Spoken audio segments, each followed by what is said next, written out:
Most parents think recruiting is this massive, complicated problem, but really it's just like anything else. It's all about consistency. So here's a simple daily checklist that can speed up your son's recruiting process. And by the way, it's way faster than you might think. Hey guys, my name is Evan Mendoza and I played 3 years at the D1 level at NC State. I also got drafted by the St. Louis Cardinals and also played with the San Diego Padres. And over the past few years inside the Mendoza Baseball Academy, we've helped over 200 players through the college recruiting process using a repeatable structure, not luck.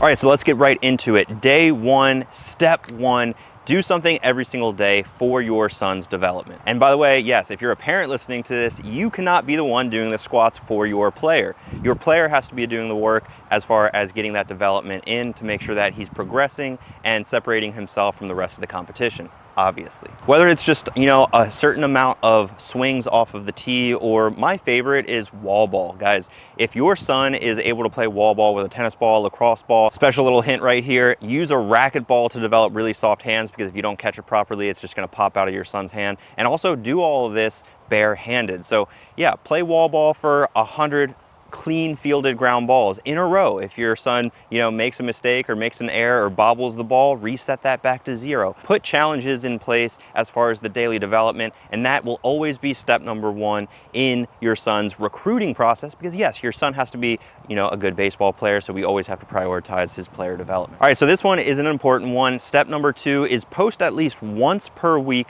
something about your son. And this is where I want to take a step back, because I really dislike parent-ran accounts, especially for high school baseball players. Guys, if your son's in high school, he's the one that needs to decide he wants to play college baseball. It cannot be you deciding for him. So that's where he needs to make that decision. I want to post baseball content. I want to create a baseball-specific channel to help use social media as a vehicle to get recruited. But again, you can't be the one posting on his behalf, because honestly, that just gets very murky and I don't like it. College coaches also don't like it. And this one post, by the way, is just an ultra simple one clip, maybe one highlight, one play, one swing. It doesn't have to be a highlight video every single week.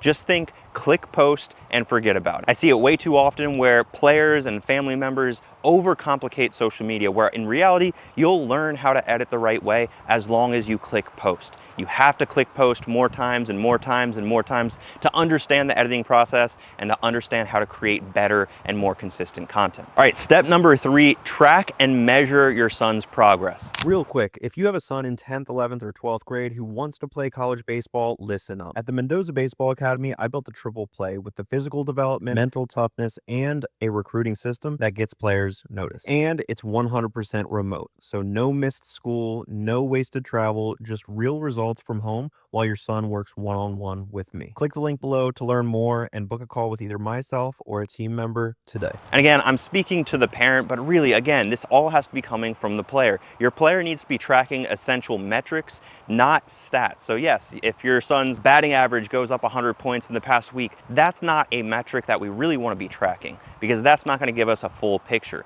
So in that week, did your son's exit velocity go up anything? Did his 60-yard dash time go down at all?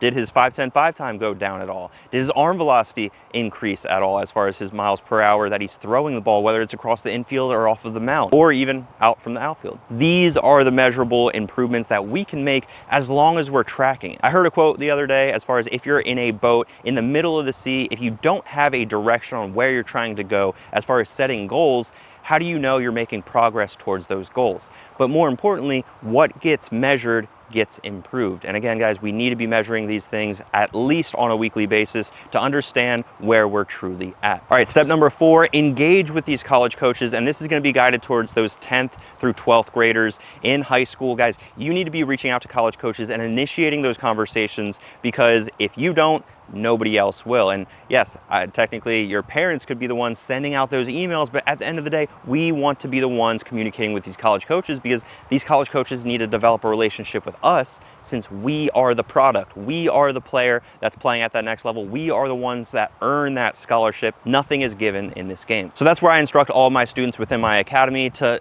detail maybe a list of 10 to 20 schools that we haven't connected with, and send out a batch of emails roughly every week to every 2 weeks, while also using my outreach system and strategy to effectively and efficiently reach out to these college coaches, but also tracking these very critical steps in the process that a college coach can take as far as specific actions to these emails. So think about like open rate, click rate, response rate. These are the things that we need to be tracking to basically section out a retargeting list of coaches that have interacted with our emails. This is how we grow a good nurture list. And again, this is a part of the strategy that I teach with a lot of my students. And this is by far one of the most important, very critical steps in this whole process. And the consistency of reaching out to college coaches each and every week, that's going to have a snowball effect. And I love saying this, but it really, truly only takes one school, one coach to really like you. And then from there, once that one school offers you, it truly is a domino effect. If you want help developing your son's recruiting checklist and while also streamlining this whole recruiting and development process, go down below in the description to apply to work one-on-one with me inside my remote training program.